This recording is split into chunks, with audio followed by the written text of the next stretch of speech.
tere Kersti! Tere Urmas! Ja head vaatajad, kuulajad, me jätkame valusatel teemadel ja tundub, et Eesti ühiskond on vaikselt ärkama hakkamas. Inimõigused, totaalne ühiskond, mis tekitab meile ärevaid uudiseid praktiliselt igapäevaselt. Iga päev me loeme järjekordsetest nuhkimistest, andmete vaatamistest, etc. Ja tundub, et suur vend on muutumas järjest võimsamaks. Aga inimesed on asjast huvitunud ja ilmselt on üks äratajatest populaarne raamat Sündikaat, mis vahepeal oli raamatuäridest täiesti kadunud, tiraaž müüdi lõpuni, aga nüüd on tagasi. Nüüd on tagasi, jah. Sina tead Sündikaadi tausta paremini ilmselt kui enamus Eesti inimesi, ma arvan 99,9% eestlastest. Mis on selle taga? Mis on see õudne jõud, mis meid painab, jälitab ja hävitab? Ma ise arvan, ma küll nüüd ei tea, kui täpne ekspert ma olen, aga mulle tundub, et see kõik on alguse saanud sellest, kui 2004. aasta 1. juulist Kaitsepolitseiamet sai siis õigused tegeleda uurimisega. Peale seda on hakanud toimuma väga imelikud anomaaliad. Meil on teatavasti, ma siin tsiteerin õiguskantslerit, kes ütleb, et meil on 2 uduparagrahvi. Üks neist on siis mõjuvõimuga kauplemine ja teine on toimingupiirangu rikkumine, millega on väga palju inimesi kohtu alla antud ja ka karistatud. Need kõik asjad on toimunud peale seda, kui Kaitsepolitseiamet sai nii-öelda luba hakata uurimisega tegelema, ehk sai uurimisasutuseks. Ehk siis 2 funktsiooni läks kokku, et ta tegeleb julgeolekuga ja tegeleb ka uurimisega. Nüüd, mida see endaga kaasa tõi?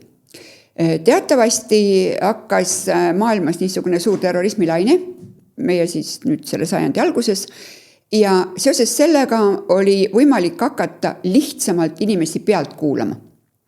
Tundub, et Eestis on jõuametkonnad seda väga agaralt kasutanud. See tähendab seda, et nii-öelda, kuidas ma siis ütlen, peites ennast julgeoleku tausta või terrorismi ohu taha, on kuulanud massiliselt pealt inimesi. See massiline pealtkuulamine on viinud selleni, et on inimesed, kes ütleme siis oma isiklikes kõnedes või kuskil tuttavatega rääkides, on rääkinud sellest, näiteks, et nad on teinud midagi ebaseaduslikku. Kui see kõik läheb linti, siis see inimene on ju absoluutselt haavatav. Ja neid inimesi on absoluutselt läbi kõikide ametkondade, läbi kogu ühiskonna. Kindlasti on kõik inimesed teinud midagi, mis on vähemal või rohkemal määral ebaseaduslik, midagi. Sa oled kindel, et siis salakõrv kuulab pealt alates poliitikutest, kohtunikest, kõrgematest riigiametnikest, suurärimeesteni välja? Kindlasti on kuulanud. Mulle tundub, et võib-olla täna on natukene asjad muutunud, kui see asi on nagu tõusnud nii-öelda pinnale. Aga ma siis võib-olla räägin mõne sõnaga, inimesed ei saa aru, et mida te seal räägite ja Sündikaat ja mis see on, eks ole. See on üks lihtsalt selline grupeering inimesi, kellel on, kas töötavad ise jõustruktuurides, lisaks neil on siis sidemed väljapoole. Nüüd need väljapoole sidemed on sellised, et kas need on endised jõustruktuuride töötajad, näiteks endised Kaitsepolitseiametnikud, endised politseis töötanud inimesed või kuskil, kuskil kõrgetel ametikohtadel. Nemad siis nii-öelda väljast poolt teevad kokkuleppeid, võtavad informatsiooni ja siis nii-öelda ütleme, et see Sündikaadi siis tuumik suure tõenäosusega otsustab nende asjadele, ma ütlen jällegi suure tõenäosusega. Küll aga on näha, kuidas siis teatud inimesed nii prokuratuuris, kohtutes on selle Sündikaadi mõju all. Mulle on rääkinud endised kohtunikud, kuidas nad ütlevad niimoodi, et nad on täiesti paaniliselt kartnud, kui näiteks kaitsepolitsei kõrgem ametnik tuleb nende kabinetti midagi rääkima, ütlevad, et ikkagi jalg värises nii-öelda laua all. Ehk siis tegelikult selline suhtumine nende jõuametkondade või selle ärakasutamine on, ütleme, olnud üsna karm või inimestes tekitab see sellist hirmu. Ja täna on meil olukord selline, kui minnakse kuskile sünnipäevadele, on jällegi mulle need endised kohtunikud rääkinud siin aastaid tagasi, kuidas nad telefonid ikkagi autodesse jätavad. Kuigi vist täna saab pealt kuulata, mitte ainult meil on suunatud mikrofonid mitusada meetrit, kuidas puhastatakse kõik ümber olev nii-öelda kära, müra ära, kuidas see on võimalik pealt kuulata. Ja nüüd ütleme niimoodi, et mina täna tean 2 advokaadibürood, kes täpselt samamoodi, ma ei tea, kas nende kohta on kompromiteerivat materjali, kas nad on algusest peale töötanud koos selle niinimetatud sündikaadiga, aga nii et inimesed peaksid nagu sellega arvestama, et te näiteks palkate advokaadi ja lõpuks ongi see, et ta teeb vastaspoolega koostööd. Et asi on selles mõttes karm ja ma toon niisuguse näite, kui ma olin rahandusministri nõunik Rahandusministeeriumis, siis minu poole pöördusid mingid inimesed, üks nendest rääkis mulle sellest, et ta tahab rääkida väga siseministriga, et e-toimikust on kadunud mingisugused materjalid. Ausalt öeldes ma olin väga skeptiline. Me ikka uskusime mingil määral ühesõnaga sellesse õigusriiki ja sellesse, et meil on kõik väga aus. Aga tuleb välja, et see ei ole üldse mingisugune ime, e-toimikust kaovadki dokumendid, midagi tehakse ringi. Ma olen rääkinud konkreetselt ühe inimesega, kes on õigeks mõistetud, kes ütles, kuidas tema kohtuasjas oli nii, kus oli ka alustajaks Taavi Pern, kus olid näiteks lõigatud meilid kokku niimoodi, et osa teksti oli vahelt ära ja kui sa panid need lõigud kokku, siis saidki aru, et nagu on mingisugune kuritegu. Ehk siis kogu see süsteem töötab nii-öelda päris laialt, ütleme siis nii. Ja inimesed arvavad, et seal on midagi juhuslikku. Ei, seal ei ole mitte midagi juhuslikku. See kõik on nagu suunatud. See on suunatud, see on, mina ütlen niimoodi, et see on kõige suurem viga, mida Eesti riigis teha saadi, see, kuidas kaitsepolitsei ametile anti uurimisasutuse õigused, et sealt hakkas see niisugune jõuorganisatsioonide niisugune suur võim nagu pihta, et nad said teha, mida nad tahavad. Ja esimene suur protsess oligi maadevahetuse protsess, millega nad hakkasid tegelema suure tõenäosusega kohe peale seda, kui õigused saadi, hakati samamoodi pealt kuulama ja jälitama, siis oli see, ei olnud niimoodi hoomatav nagu täna. Ilmselt on see läinud nii massiliseks, et miks see on jõudnud täna nii paljude inimesteni, miks seda on kirjutatud raamatusse. Ilmselt ongi see, et see on, ütleme niimoodi, et kriitiline mass on täis, piir on ületatud ja nüüd tahavad inimesed teada ja on inimesi, kes julgevad täna sellest rääkida. No ilmselt eelmise kaitsepolitsei peadirektori Sinisalu ronimine meediasse, mis on erakordselt ebatavaline. Kus ta ütles, et tema süvariik ei usu ja naerab laginal selle peale. See oli tegelikult väga valus reaktsioon, et poliitiline politsei on pehmelt öeldes paanikas. Aga ma toon sulle mõned näited enda tagasihoidlikust elust. Kui ma sain valitud Riigikogu eelmisesse koosseisu,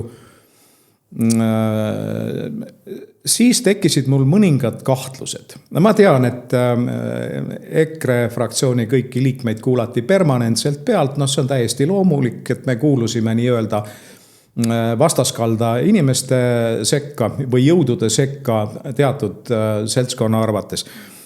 Ja ma arvestasin sellega, aga hiljem tulid mõned huvitavad näited. Eelmise aasta kevad talvel lumi oli veel maas, juhtus, ma olin volikogu liige ja mu auto oli pargitud volikogu juurde ja sellele tagurdas sisse mingi rohelise lehekesega mingi kutt. ja kindlustus ütles, et ei, et siin ei ole autoga midagi teha, et siin üles lüüa ei ole mõtet, me paneme sulle uue tagumise ukse ja värvime selle ära ja ongi korras. Ja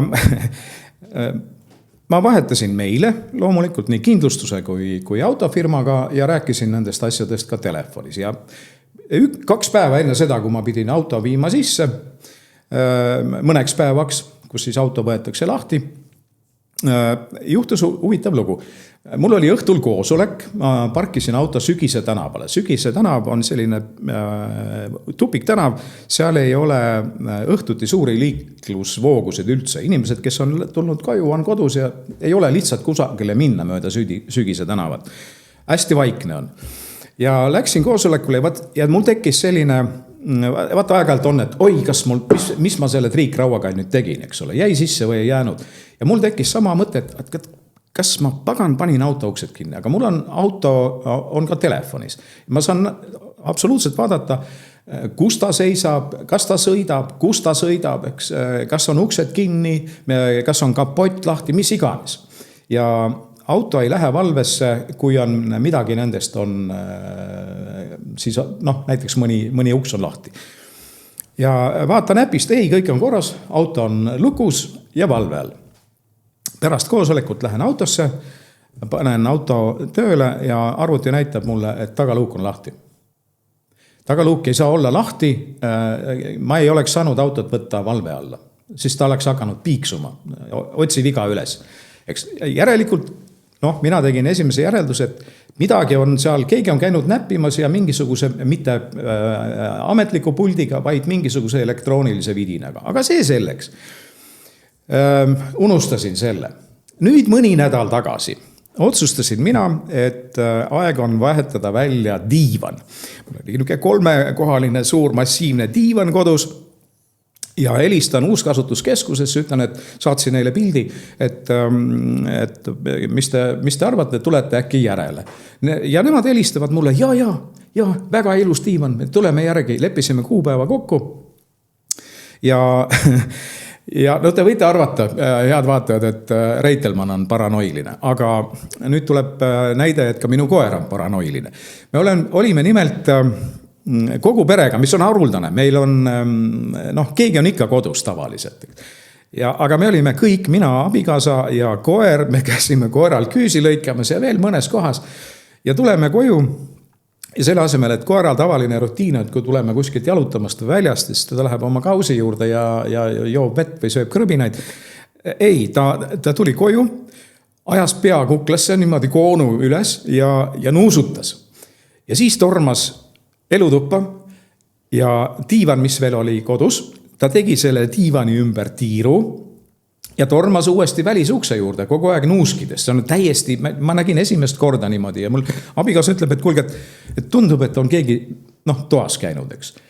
Ja sellega see lugu lõppes ja ma läksin midagi asjatama linna peale ja siis mulle meenus see auto tagaluuk äkki sõidu ajal.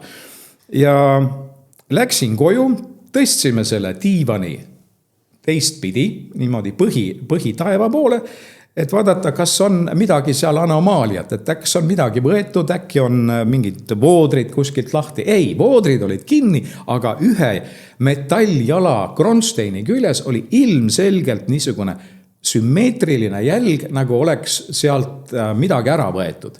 Liimitud mingisugune asi, eks. Ja ma tegin sellest pildide, võite seda kõik lahkelt vaadata, kellel huvi on, aga ilmselt olid mõlemal puhul tegemist lutikatega, ma teen sellise järelduse. Tõenäoliselt olid patareid ammu tühjad, aga nad olid lihtsalt olemas ja siis poliitiline politsei avastas, oi pagan, see auto läheb ju lahtivõtmisele. Sealt tuleb ju välja võimalik ja kuule, kes kodus diivanit teistpidi keerab, eks? Mitte keegi ei keera, aga uuskasutuskeskuses raudselt vaadatakse, mis konditsioonis tal on. Mina olen ka keeranud diivanit teistpidi.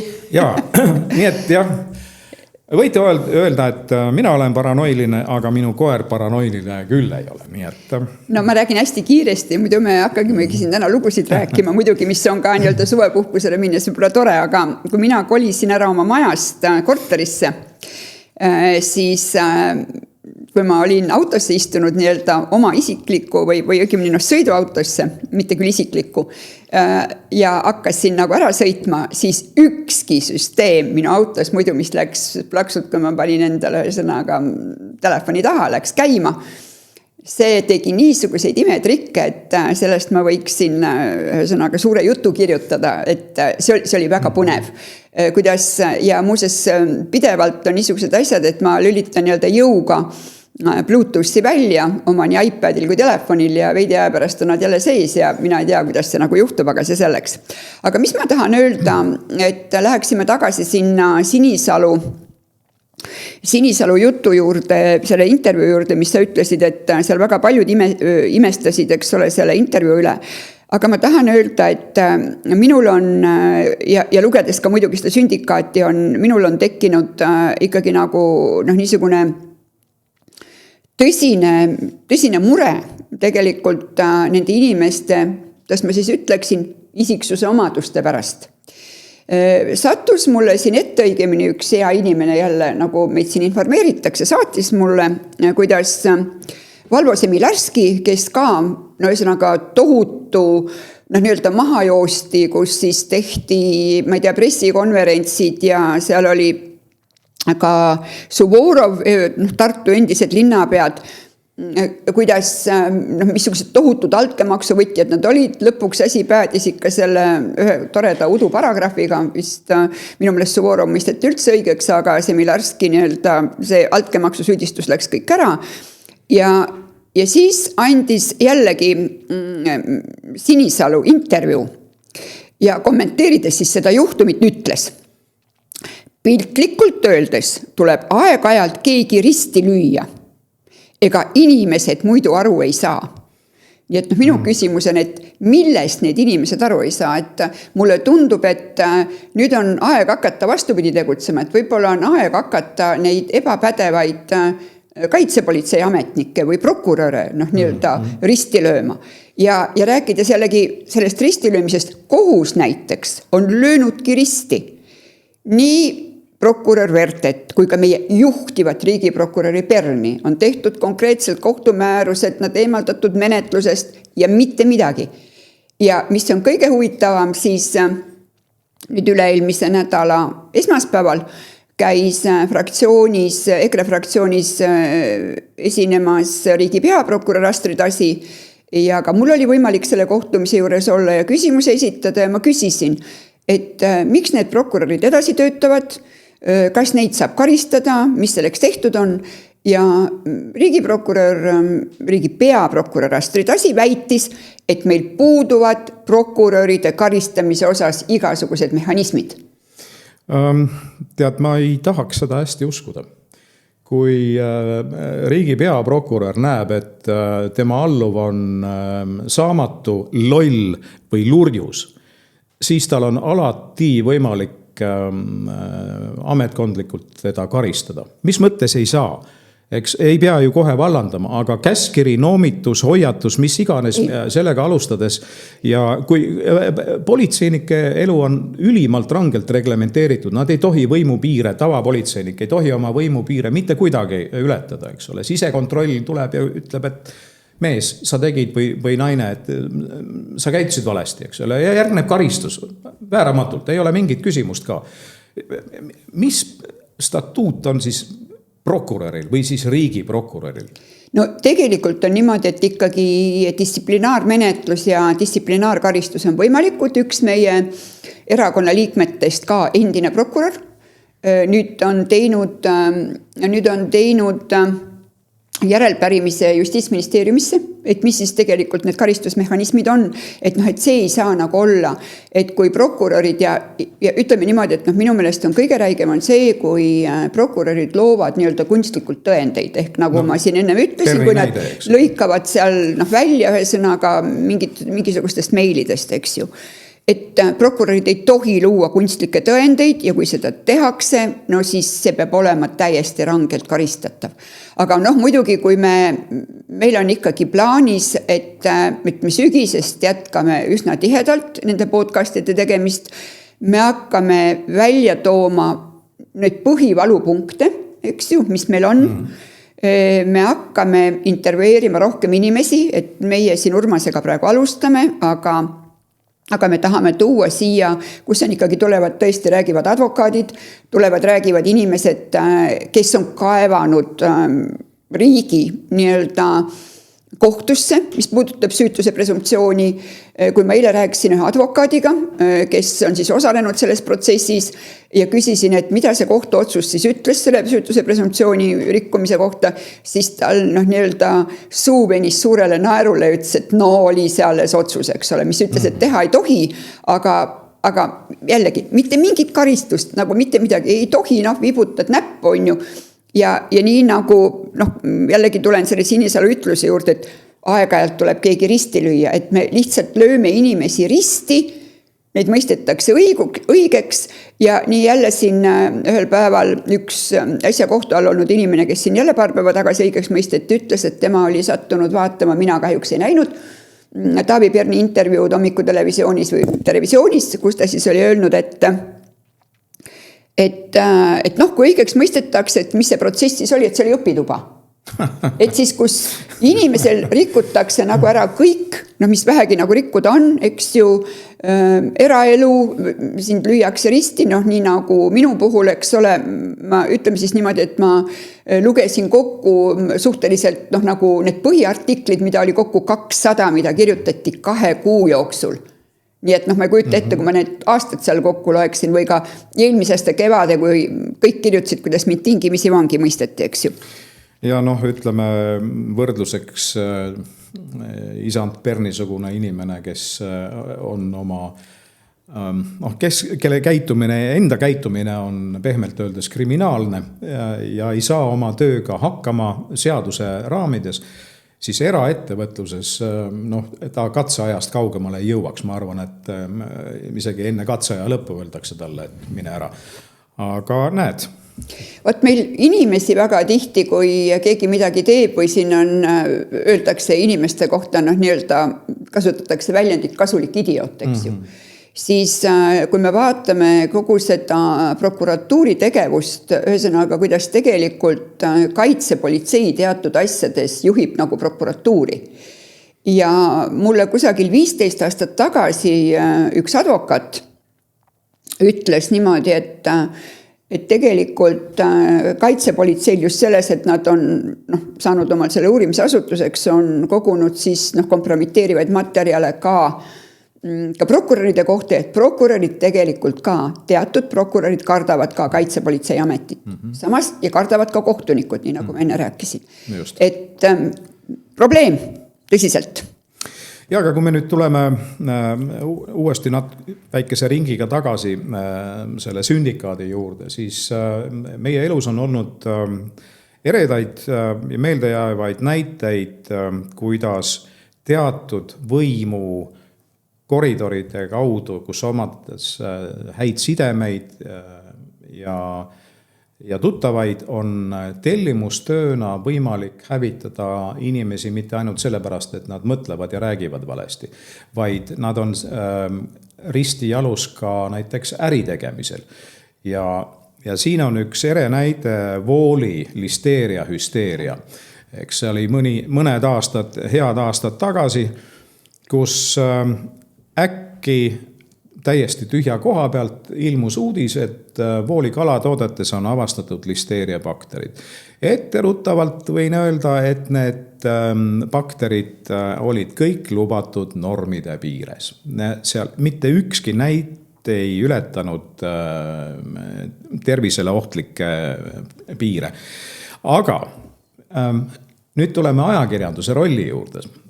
Ja mis juhtus? Juhtus see, et nii Eesti Ekspress kui ka Eesti Ekspressi lähedane väljaanne ehk siis Pealtnägija Rahvusringhäälingus võtsid mõlemad seda kajastada. Ja sisuliselt väga lihtne on mõelda või välja nõuputada, kellele see kasulik on ja kes selle jama taga oli. Kusjuures see kõik oli orkestreeritud ja lavastatud nii osavalt, no näiteks ministeerium annab välja mingisuguse pressiteate 15 minutit enne päevauudiste, Eesti Raadio päevauudiste eetrit, eks ole, nii et see kõik oli ajastatud, orkestreeritud väga osavalt ja mina olin Ringhäälingu nõukogu liige ja küsisin uudiste pealiku käest, et kuulge, et kas te nüüd ise natukene deduktiivset mõtlemist omate, et saate aru, et siin on ju muster ja te lähete liimile, te käitute selle järgi ja no mõelge natukene, eks ole, et see ei ole nagu ajakirjandus, teid kasutatakse ära. Aga kuna ajakirjanikud on laisad ja enamasti on nad ka lollid, siis väga mugav on pressiteadete järgi töötada ja noh, ma pealtnägijast üldse ei räägi, et nemad täidavad tellimustöid ju kogu aeg. Noh, viimane ere näide oli ju Marko Mihkelsoni tuntud lastefotograafi õigeks mõistmine või õigeks pesemine, eks ole, näidati peaaegu, et ohvri rollis. Et kusagil Stratcomis leiti, et ei, Mihkelson tuleb tule alt välja tuua, helistati Rahvusringhäälingusse või pealtnägija toimetusse ja öeldi neile, mida nad tegema võivad ja nad täitsid selle tellimuse väga hästi. Nii et noh, inimesed, ärge uskuge, mida teile räägitakse. Kommertspress on sageli palju ausam ja objektiivsem kui riigi rahakoti peal tegutsev Rahvusringhääling. Aga võt siin ongi nüüd see probleem, et meie see sama õigussüsteem, olgu ta siis see põllumajandus või see amet, mis tegeles siis toiduohutusega, nüüd on ta vist põllumajandusamet, on ju, siis ta oli põllumajandus- ja veterinaaramet või on see praegu nii, et tegelikult ju Mati Vetevool, noh, keda mina ka väga kaua aastaid teadsin, menetleti surnuks. No muidugi. Samamoodi menetleti surnuks terve Kristi Loigo perekond, sellepärast, et ka tema abikaasa ennem seda oli Ülenurme abivallavanem, kes mõisteti õigeks, keda jälle menetleti surnuks selles mõttes, et nädal hiljem ta suri, on ju. Ja jällegi, riigil on nagu ongi õigust ülegi. No jah, mis siis on talumiskohustus? Ma vaatasin Riigikohtu lahendeid ja no mulle ei mahu nagu pähe see, et kuidas meil saab olla nagu talumiskohustus, kus inimesed lihtsalt peavad taluma seda, kuidas jõustruktuurid sõidavad inimestest üle. Teevad täiesti suvaliselt nende niinimetatud udu paragrahvidega, et kui me räägime sellest mõjuvõimuga kauplemisest, no see on muuseas, mis on selles mõttes nagu väga huvitav, et väga paljud riigid üldse ei ole võtnud seda nii-öelda ei ole endale seadusandlusesse, sellepärast, et see kuidagi põimub seal lobitööga.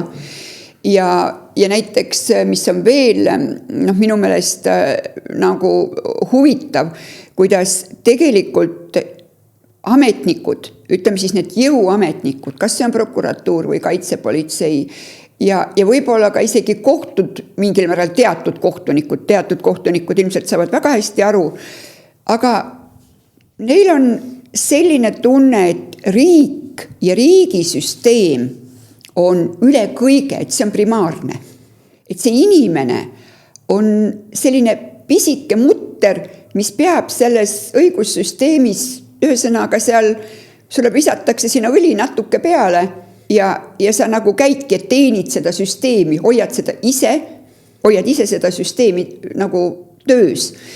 Et inimene, kelle jaoks tegelikult või kodanik, kelle jaoks tegelikult riik on tehtud ja kogu riik peab teenima selle kodaniku huve, meil on kõik pööratud teistpidi. Ja inimlikkus kui selline on üldse kadunud kuhugi, ma ei tea, inimlikkusest, südametunnistusest, sellest ei maksa nagu üldse rääkida, sinu peale vaadatakse nagu, et need inimesed, kes sellest räägivad, on nagu mingisugused pooletoobised. Või siis järgmine hea variant on see, et ta oli nii emotsionaalne. Et kui inimesed emotsionaalselt räägivad, siis see on nagu midagi väga-väga halba, kui sa elad oma emotsioone välja või tõesti väljendad seda, mida sa tunned, kui sinuga on nagu ebaõiglaselt käitutud. Et ma tahan tuua siia ühe asja, mis on meil tõsine valupunkt ühiskonnas, on see, et suurem osa Eesti inimestest, kes satuvad sinna kohtusüsteemi, ei saa tegelikult lubada endale kvaliteetset õigusabi. Sellepärast, et riik, mida ta maksab nendele, kui riik määrab endapoolse esindaja, kui inimesel on see ette nähtud seadusandluse järgi, siis need rahad on nii väikesed, et need advokaadid, kes seal siis on, nende kvalifikatsioon ei vea ja üldse raskemaid asju välja ja neil puudub nagu mõistmine. Et minu jaoks on see Pihlakodu juhtum, mis meil hästi palju on ju meediast läbi jooksnud, on nii õõvastav selles mõttes, et ka need kannatanud, kes võtsid endale riigipoolse esindaja, see riigipoolne esindaja ütles, et ta jättis üldse nagu hagi esitamata, sellepärast, et dementsed vanainimesed ilmselt see vägistamine ei põhjustanudki neile üldse mingisugust kahju. Vaatamata sellele, et nende käitumine muutus, nad seal karjusid öösel ja kartsid üksi jääda ja see oli, ma teen siin nüüd natuke Kanal 2 reklaami, aga õhtusaates oli kutsutud politsei, kes rääkis siis seksuaalsest väärkohtlemisest ja ma ei ole kunagi varem kuulnud midagi sellist, et kõige noorem väärkoheldu oli 26-päevane imik, kes täpselt samamoodi ei saa aru, nagu need vanad inimesed, kes on dementsed, nad ju ka ei saa aru, aga sind väärkoheldakse, see ju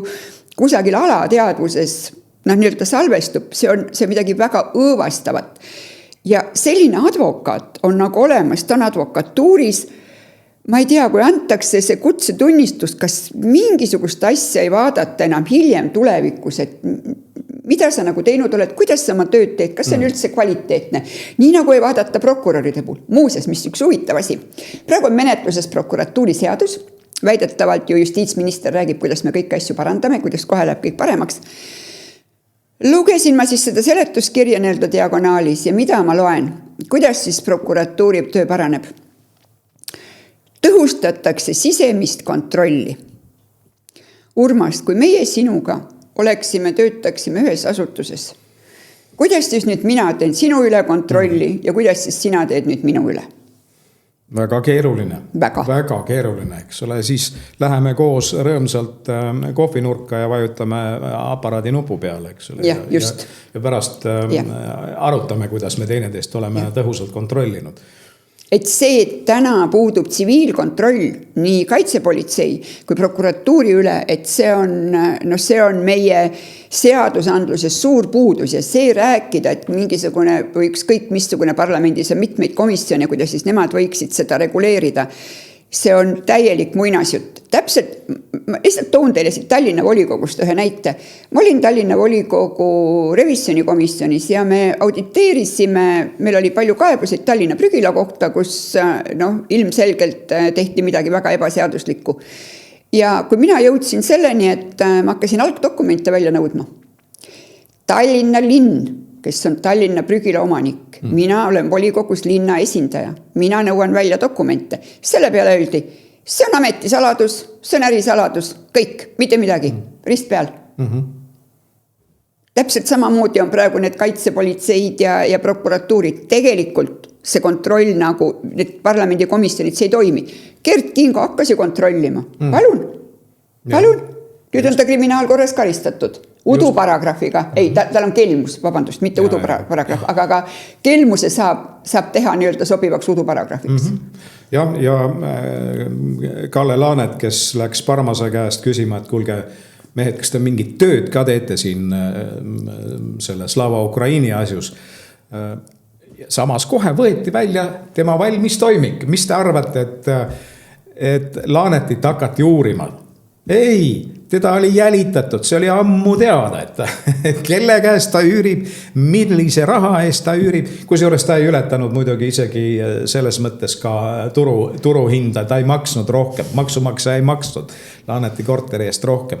Ja ütleme niimoodi, et su abikaasa ammu täiskasvanud poeg, mis puutub see siia, mis lähikondne ta on? Ta on täiesti oma ette inimene, eks ole, kellele kuuluvalt ettevõttelt ta üüris. Ja küll, see on nüanss, eks ole, ja küll, minister oleks võinud teada ette näha seda. Aga kõige õudsemalt see, et need tüübid, nad on teinud jälitustegevust.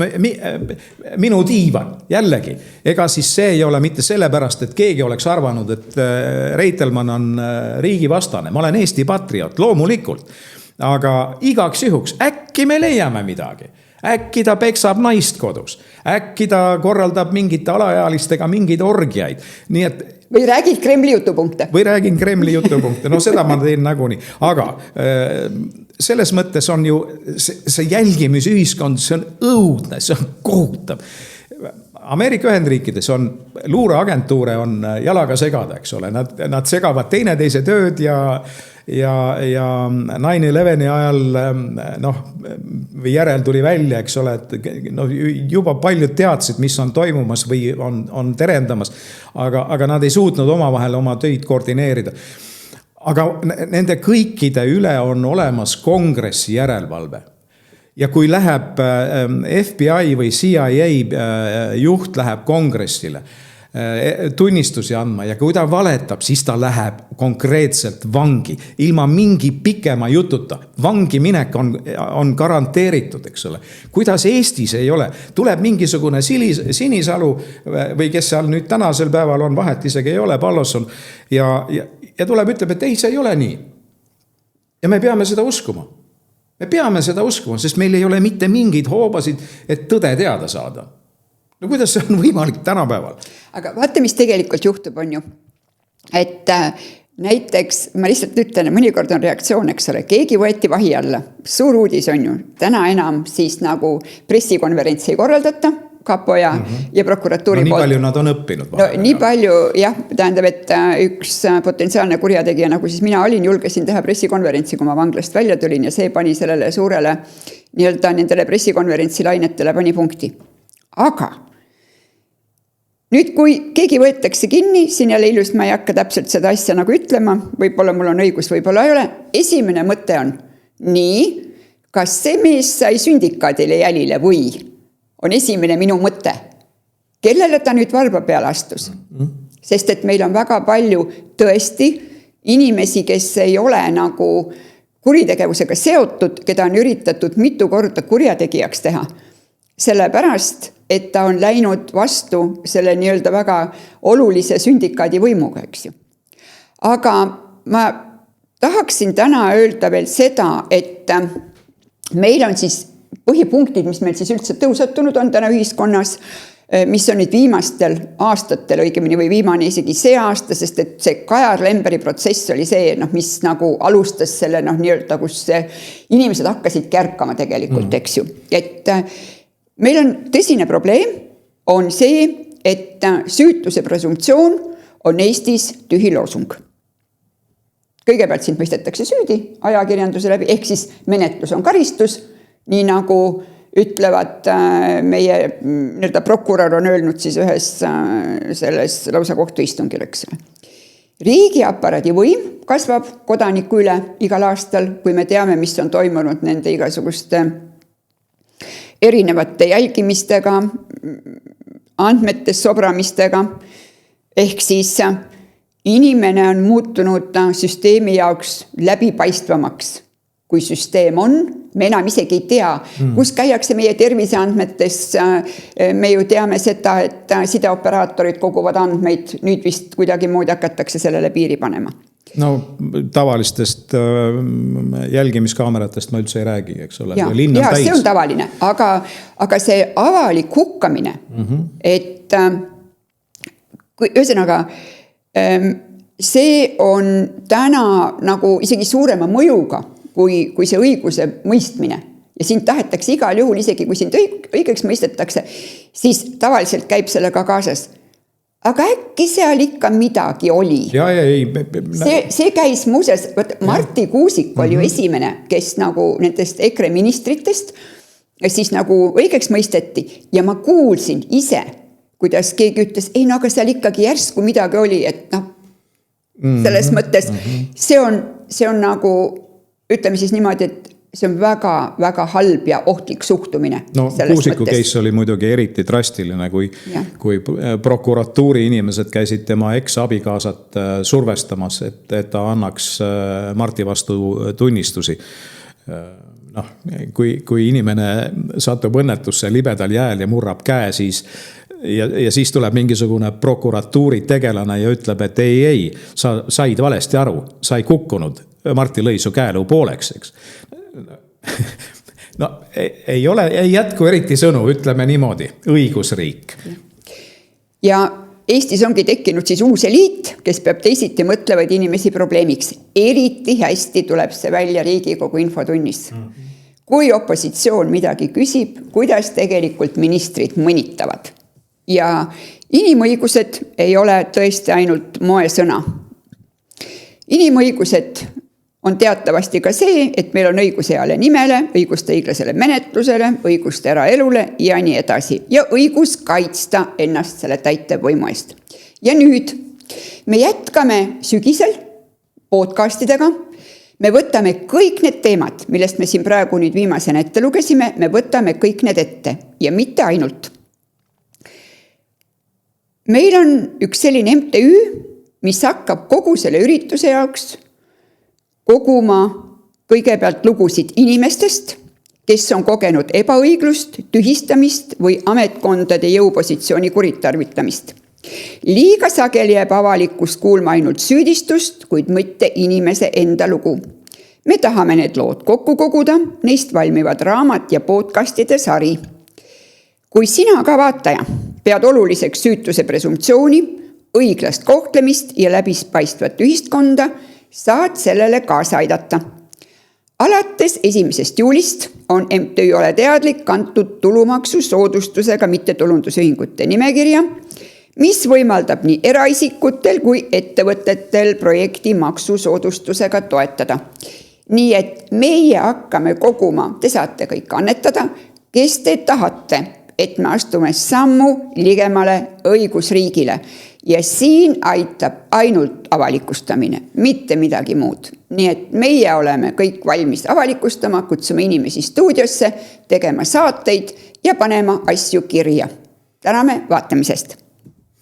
Jaa, me jagame neid lugusid, me jagame seda ühist muret ja me ei taha näha, et me liigume mingi Nõukogude Liidu või totaalse natsirežiimi suunas, et veel on võimalus demokraatiat päästa. Teeme seda üheskoos.